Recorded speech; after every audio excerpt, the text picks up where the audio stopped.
जय, सच्चे दरबार की जय। दीदी एक बार ताली जोरदार, ताली मारिए, प्रेम से बोलिए शेरा वाली मैया की जय। तो देखिए गर्मी के दिन है, माता को पूजा करने जाते हैं ना, तो माता बोलते हैं क्या, अरे टिकवा के जोर से मैया के लागो गारा में हो,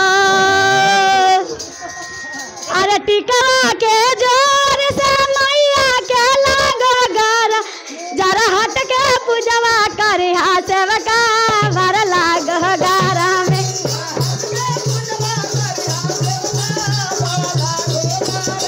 जरा हट के पूजवा करे हा सेवका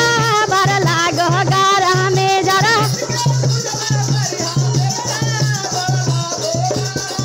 अरे लागे देहू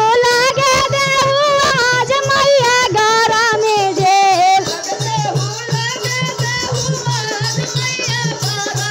लगाई देव जे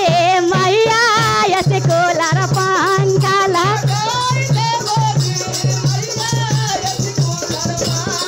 लगाई देव जे मैया यस कोलार पंखा,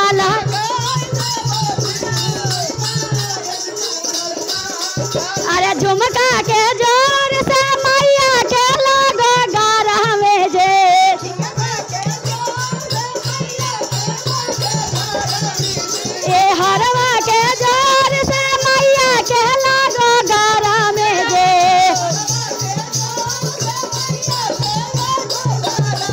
जरा हट के पूजवा करे हा सेवका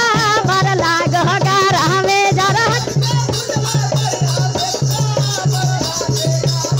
जरा हट के पूजवा करे हा सेवका भर लागो गारा में, जरा ए लागे देहू आज मैया गारा में जे,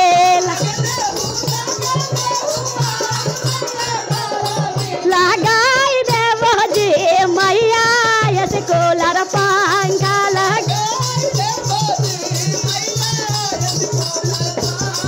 लगाई देव जी मैया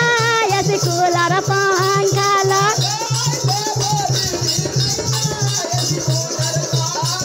अरे चुनरी के जोर से मैया के लागो गारा में जे,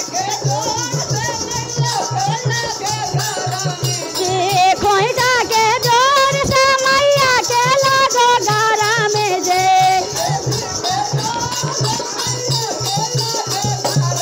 जरा हट के पूजवा करिहा से